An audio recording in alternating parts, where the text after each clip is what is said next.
ظاہر جو صورت حال یہ ہے کہ بظاہر کو بڑی پیشرفت نظر نہیں آ رہی. بسم اللہ الرحمن الرحیم.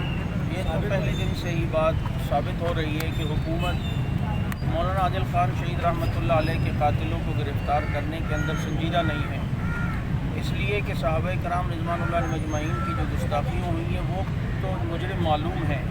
جب ان معلوم مجرموں کو گرفتار کرنے میں سنجیدہ نہیں تو نامعلوم مجرموں کو گرفتار کرنے میں کیسے سنجیدہ ہوگی.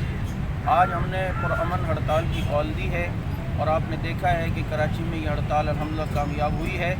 ابھی تمام کراچی کے اضلاع کے ضلعی ہیڈ کوارٹرز کے اندر ہمارے احتجاجی مظاہرے بھی چل رہے ہیں. اس کے باوجود بھی اگر حکومت نے سنجیدگی کا مظاہرہ نہ کیا اور ان قاتلوں کو گرفتار فوراً نہ کیا، ایک دو دن میں انشاءاللہ العزیز علماء کمیٹی آئندہ کے لائے عمل کا اعلان کرے گی، اور وہ کسی بھی صورت ہو سکتی ہے. گورنر یا وزیر اعلیٰ ہاؤس کے گھیراؤ کی صورت میں ہو سکتی ہے، یا اور دیگر انداز میں جو احتجاج کی کال دی جا سکتی ہے. اس کا فیصلہ انشاءاللہ العزیز ایک دو دن پر ہے. اب یہ ڈیپینڈ کرتا ہے حکومت پر کہ وہ کس انداز میں سنجیدہ ہے.